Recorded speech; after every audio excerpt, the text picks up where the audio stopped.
mantan presiden atau presiden ketujuh Jokowi membantah bahwa ada matahari kembar. Tapi apa sebenarnya yang terjadi? Saya kira di sini saya ingin Saganda Nenggolan lebih dulu memberikan uraian. Terima kasih Bang Karni Ilyas. Assalamualaikum warahmatullahi wabarakatuh. Soal bicara, Pak Jokowi bicara, Pak Prabowo juga sudah bicara bahwa dia tidak dikendalikan oleh Jokowi dan lain-lain. Jadi orang semakin yakin bahwa ini ada memang matahari kembar itu sendiri. Persoalannya adalah seberapa jauh pertarungan politik kekuasaan di Republik ini dan berapa lama itu akan terjadi, ini yang paling penting buat bangsa kita. Pertama, kalau soal Kunto yang disebut tadi, saya beberapa kali menulis soal prinsip dengan teman-teman dari Koalisi Aksi Menyelamatkan Indonesia ketika beliau Pangdam Siliwangi dan menulis di Kompas, tapi yang tidak menulis di Kompas, sebenarnya Pak Kunto itu menyebarkan pikiran-pikirannya yang sangat revolusioner tentang proxy war dan lain-lain. Itu yang mungkin dianggap meresahkan bagi kelompok-kelompok yang merasa establishment. Karena Pak Kunto itu pikiran-pikirannya progresif revolusioner.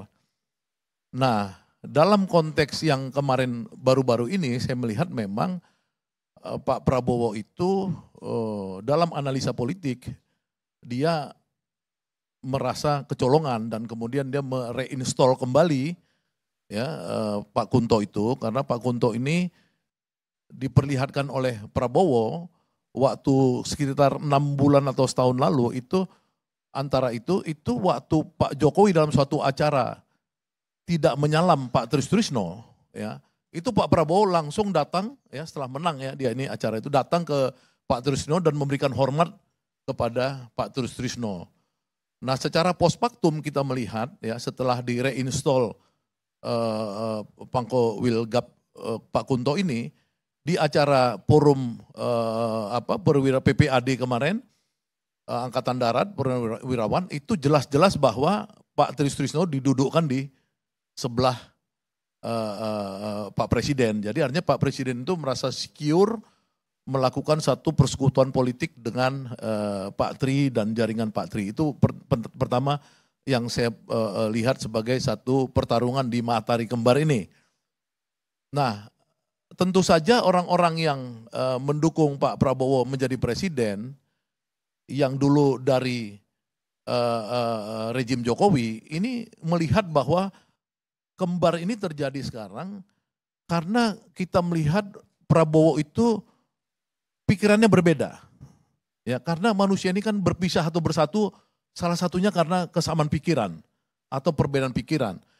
Pikiran-pikiran Pak Prabowo ini baik ke belakang.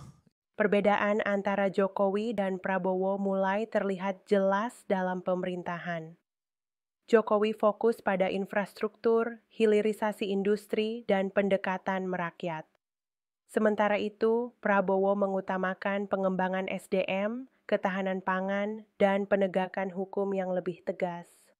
Prabowo juga melakukan efisiensi anggaran lebih besar dan berfokus pada program sosial.